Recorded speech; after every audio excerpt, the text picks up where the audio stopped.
Hello students, आज अपने water absorption जल अवशोषण का जो टॉपिक है उसको क्लियर करेंगे। Water absorption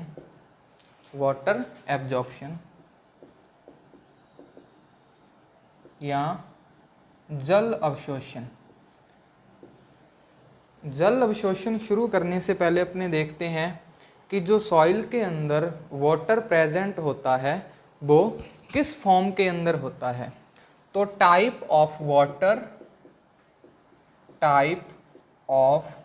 water in soil, भूमि के अंदर जो जल होता है वो किस फॉर्म के अंदर पाया जाता है, उसके क्या टाइप्स हैं, पहले उनको डिस्कस करते हैं। तो type of water in soil में फर्स्ट है हाइग्रोस्कोपिक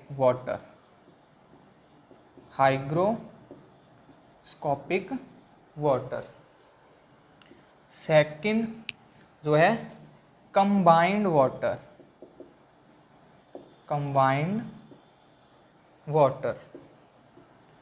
थर्ड जो है वो है first hygroscopic, second combined water, third gravitational water. और जो फोर्थ टाइप है वाटर का इन सॉइल वो है कैपिलरी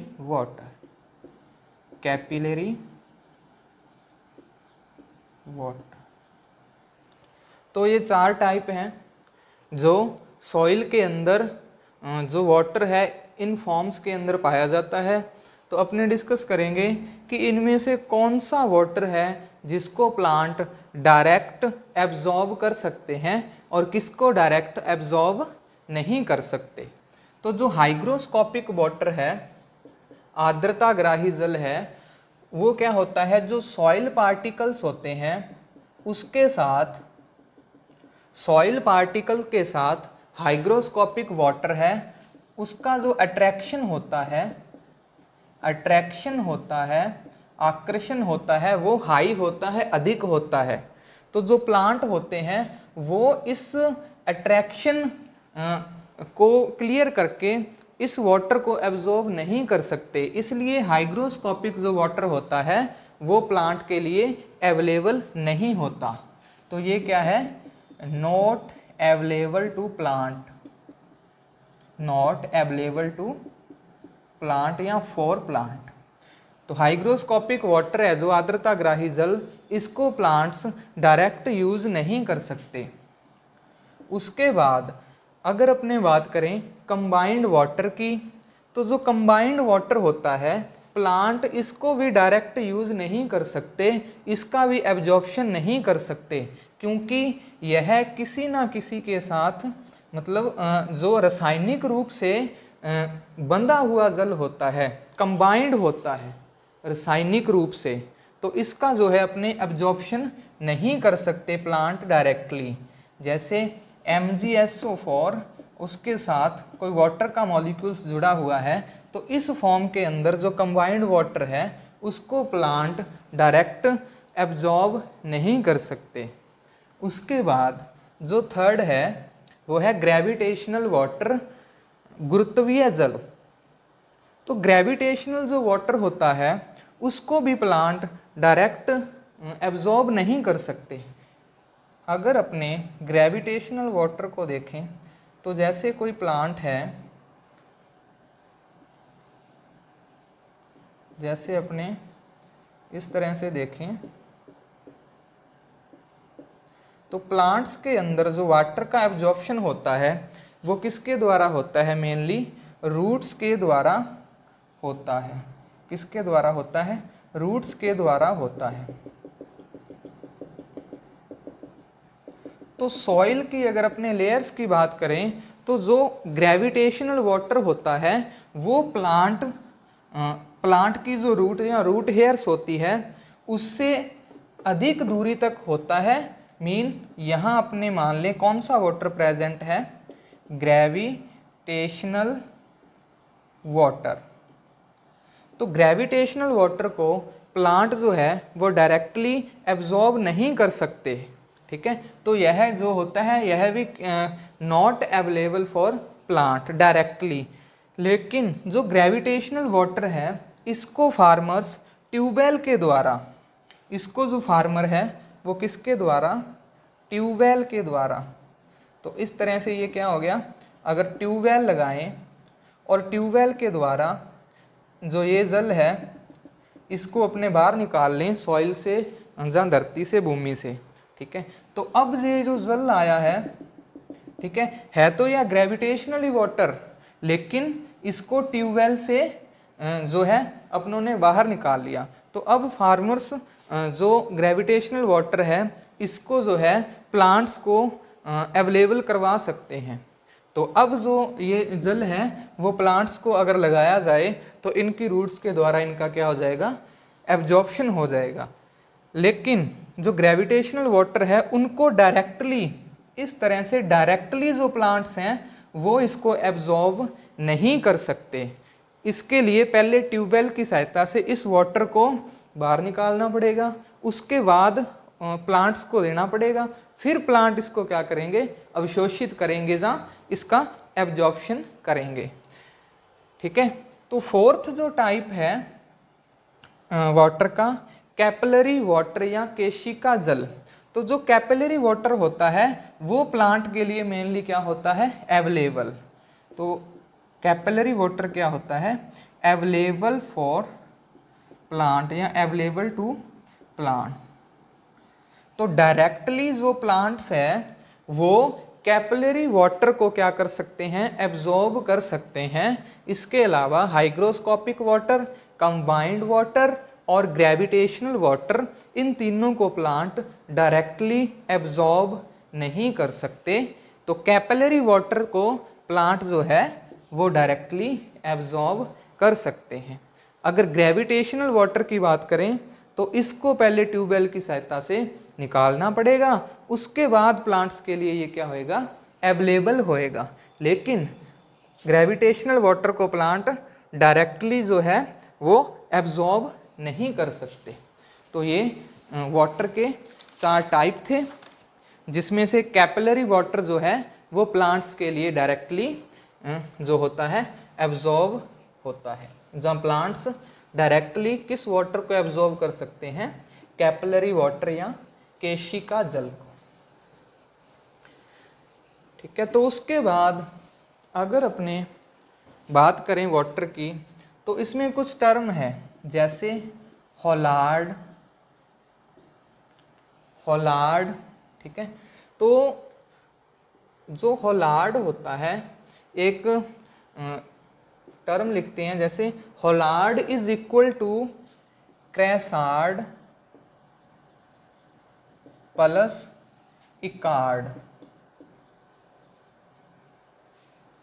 क्या लिखते हैं, holard is equal to chresard plus echard. अब ये होता क्या है, हॉलार्ड, क्रेसार्ड और इकार्ड। देखिए जो हॉलार्ड होता है उसके अंदर अपने जितनी भी वाटर की मात्रा सॉइल के अंदर प्रेजेंट है, अवेलेबल है, उसको क्या बोलते हैं, holard. Total amount of water present in soil, उसको क्या बोलते हैं, हॉलार्ड। संपूर्ण जल की मात्रा क्या कहलाएगी, holard. Total amount of water, total amount of water present in soil, ठीक है। तो संपूर्ण जल की मात्रा जो भूमि के अंदर पाई जाती है उसको क्या बोलते हैं, हॉलार्ड। उसके बाद अगर अपने क्रेसार्ड की बात करें तो इस टोटल अमाउंट ऑफ वाटर में से जितनी जल की मात्रा जो प्लांट्स के लिए अवेलेबल होती है उसको क्या बोलते हैं, क्रेसार्ड बोलते हैं। उसको क्या बोलते हैं, क्रेसार्ड बोलते हैं। जितनी अमाउंट है जो वाटर की वो प्लांट्स को क्या हो, अवेलेबल हो, उसको क्या बोलते हैं, क्रेसार्ड बोलते हैं। तो क्रेसार्ड के अंदर वाटर की कौन सी फॉर्म आती है, जो प्लांट्स के लिए अवेलेबल हो। तो अवेलेबल टू प्लांट,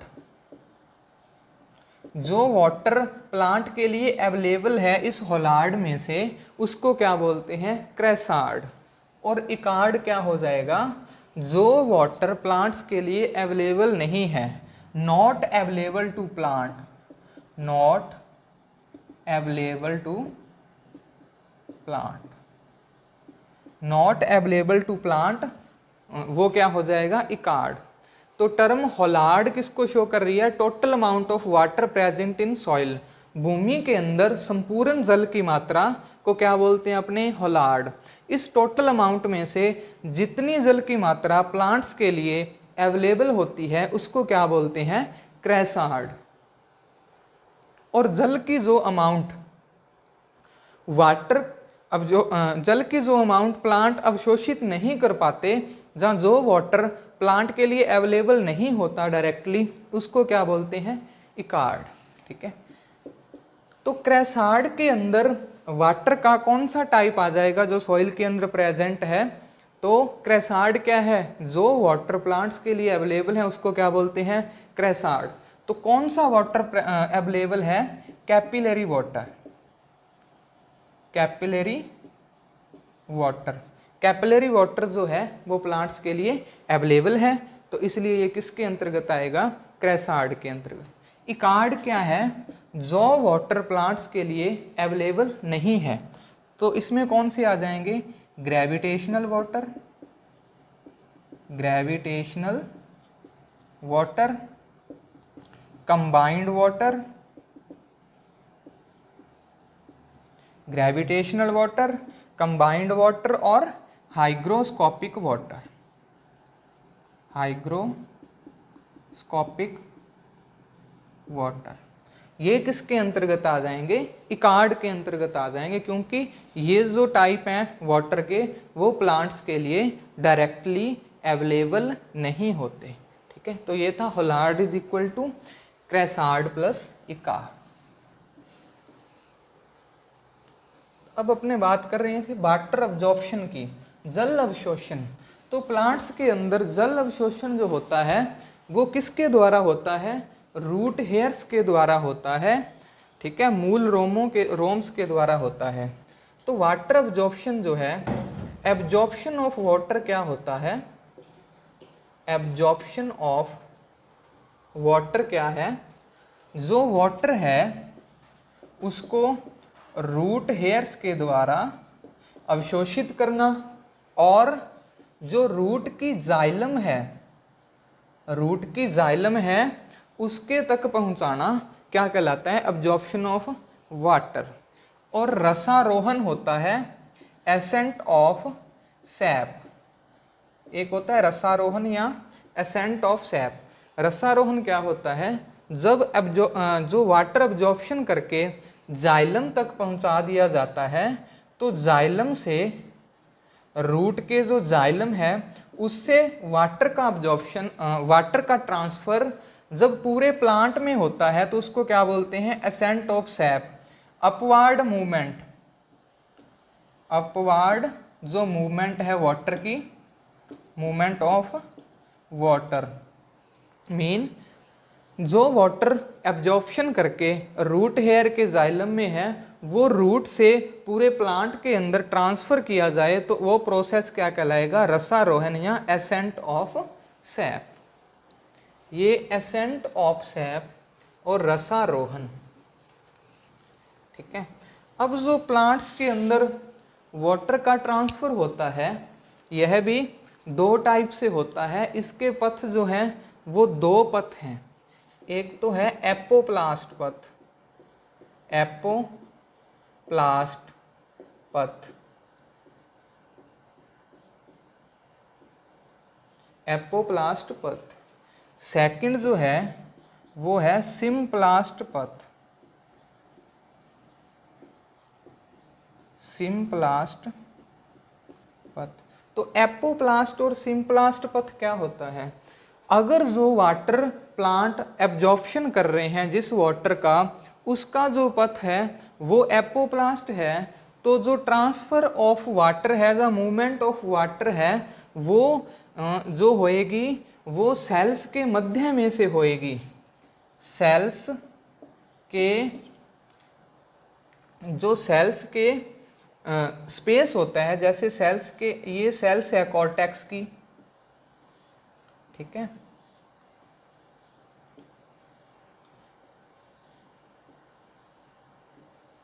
ये मान लीजिए कॉर्टेक्स की सेल्स हैं,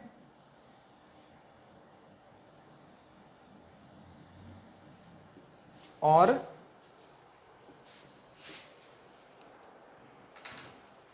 ये क्या हो गई एपिडर्मिस सेल्स, ठीक है, और ये क्या हो गए रूट हेयर्स, ठीक है, ये रूट हेयर्स हो गए, ये क्या हो गई एपिडर्मिस, ये एपिडर्मिस हो गई, ये रूट हेयर्स हो गए, और ये सेल्स कौन सी हो गई, ये सेल्स हो गई कॉर्टेक्स सेल्स। एक बार डायग्राम देख लीजिए आप लोग, ये हो गई कॉर्टेक्स की सेल्स,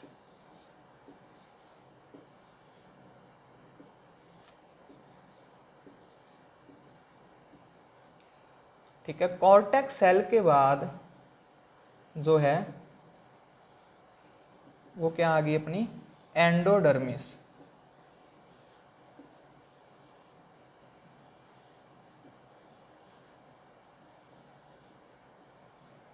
ये क्या आ गई एंडोडर्मिस की सेल्स, ठीक है।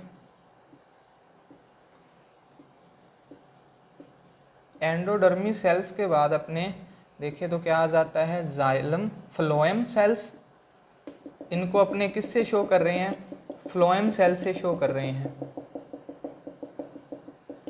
या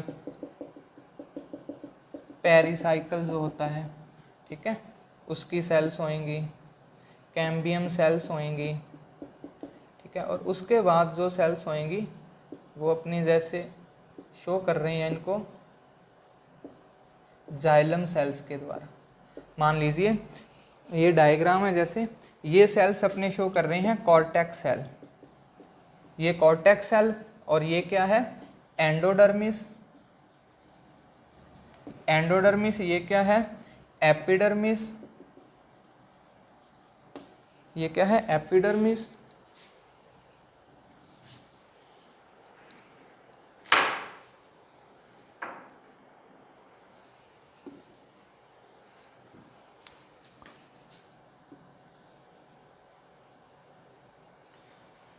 तो अपने बोल रहे थे कि प्लांट्स के अंदर वाटर ट्रांसफर के दो पथ हैं, एक तो एपोप्लास्ट और एक सिम्प्लास्ट पथ, ठीक है। तो ये रूट हेयर्स है, अगर यहाँ वाटर प्रेजेंट है तो सबसे पहले रूट हेयर्स के द्वारा इस वाटर को क्या किया जाएगा एब्जॉर्ब किया जाएगा, और रूट हेयर से यह एपिडर्मस सेल्स के अंदर जाएगा, ठीक है।